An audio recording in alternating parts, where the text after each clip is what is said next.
And we're starting week 1 off with a bang, hanging out with our guy, Josh Jacobs. Number 8, Josh Jacobs, not 28. But I'm going to start here, man. And I don't want to like go too far back into the offseason and all that stuff. But I'm curious, like for a dude like you who's, since you've arrived here, always been in the best shape, a dude who's always going to commit, be 100% physically, like how do you stay in football shape when you're not in a football facility? Man, you know, when you've been doing something for so long, like you take a break for about a week or two and then it just don't feel right. Like just sitting around don't feel right. So it's kind of easy to just, you know, go back into that routine. And not only that, man, you know, I got a younger brother that was going into college and we was working out. I was trying to get him right and things like that. So that made it a lot easier too. Yeah, and I imagine, like, to your point, like, we talked to guys like Max where it's just part of the routine, right? Yeah. And whether it's here, whether it's back home, whether it's in Europe, like, you just do what you've grown accustomed to doing since you got in the league, right? Yeah, literally.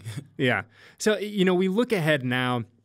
And we talked to Brandon about this a few weeks ago, about kind of the unique nature of this running back room for you guys this year, where all the same faces, man. Yeah. You're not meeting anyone new. You come in day one, and it's all the same dudes. Like, how valuable is it, one, just on a personal level, to have all those guys in there again, but then, you know, on the field, too, to have that kind of deeper understanding of, hey, we're not bringing anyone up to speed in 2023? Yeah, man. I mean, I think that was the biggest thing because, you know, I kept up with all the guys. We was still in a group chat and things like that.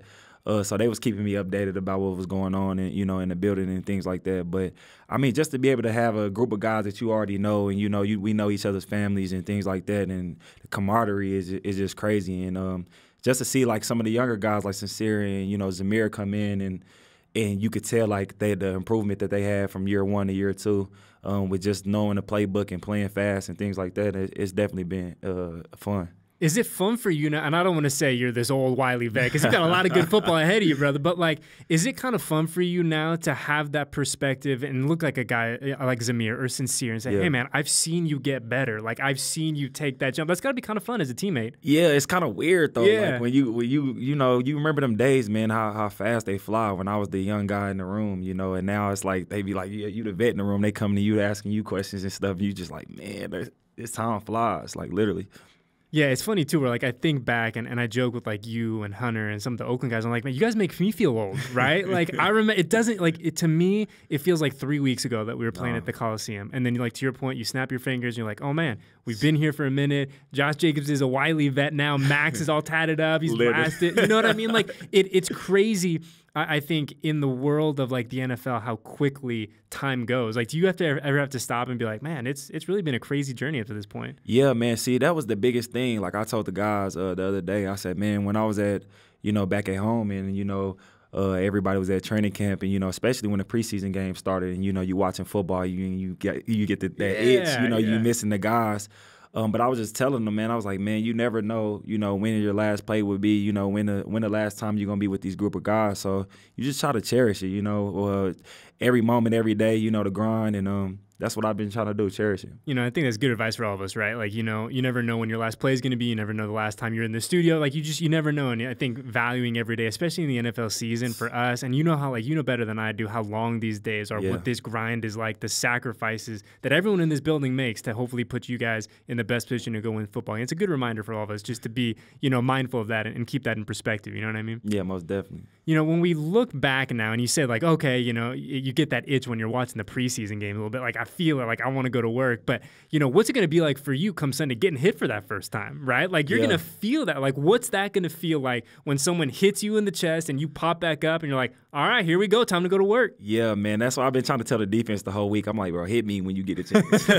Just so I can feel like, just hit me, you know, thumb me a little bit. So, I mean, it's going to be fun, man. I think one thing about me, man, when them lights come on and, you know, you got to make a play or anything, it's a different mode you go into. So I kind of look forward to it. Like it's kind of weird, but I look forward to it, to getting that first couple of hits out the way and then, you know, getting up and popping my stuff after that. You know, it's like that old Andrew Luck clip where you know, you see all those guys, these big DNs that tackle him. He's like, hey, good work, good hit. Thanks, man. Appreciate you getting me right. Like, that's kind of what it feels like. But I imagine on, like, a very kind of X's and O's football style, like, it will feel good for you just to get hit, to remember that feeling, that soreness come Monday, right? Yeah. When you wake up, you're like, okay, I played a little NFL football yesterday. Yeah, man. And that's the thing that I would say, too, that, like, my body feels so good. Yeah. Like, you know what I'm saying? So coming in, I don't think I know I've never been, like, you know, this fresh coming into week 1. So I'm looking forward to it, honestly. Yeah, I mean, the entire fan base is looking forward to it. And before I get you out of here, man, like we talk about some of the only constant in the NFL has changed, right? And things change and numbers change. Yeah. And in this case, a lot of face change. For the first time in your career, man, different guy under center, right? We got Jimmy here doing his thing, holding it down. I know that you haven't spent too much time with him already, but like, what are your early impressions of the new QB? He's a dog.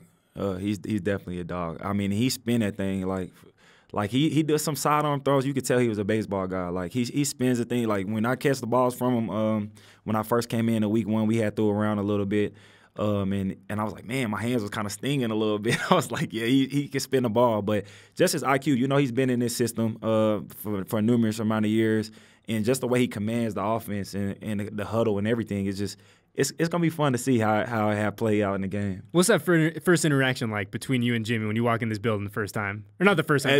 So the first time I met him we was actually working out, and I came up to him and I was like, man, heard a lot of things about you. Oh yeah, I said you're a winner, so you know I like to be a part of that. And he said, man, I heard a lot of great things about you too. Can't wait to work with you. So that's kind of how we started off. And I mean, man, like.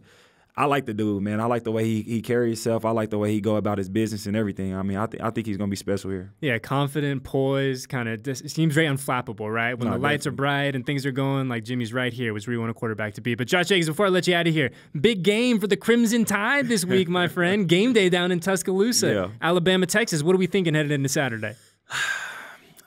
I would say it's going to be a good game, but I think we're going to win by at least 2 touchdowns. 2 tutties? 2 tutties. 2 tutties. Yeah. Were you ever on the game day set when you were down there? I did my rookie year. Really? Yeah. It's a little, it's kind of crazy, man, when you go back and them college fans is kind of wild, man. But it's a different beast, man, especially in the South like that. Nah, especially there. Like, you know what I'm saying? Like at Bama, you know, one of the elite schools, man. I mean, I think it's going to be a good game. You know, some of the coaches that I came in when I was playing at Bama are actually coaching at Texas now. So it's going to be a good game. I think it'll be fun. And that's all we can ask for is a good game come Saturday, a good slate of college football on Saturday, and then we get ready to do this thing for real on Sunday, man. Like I said, I speak for the entire fan base. It is so nice to see you back in this building. It is so nice to have you back in the studio. Best of luck on Sunday the rest of the way. Stay safe, stay healthy, and thanks for hanging out with us, brother. Nah, I appreciate it. Thank you for having me.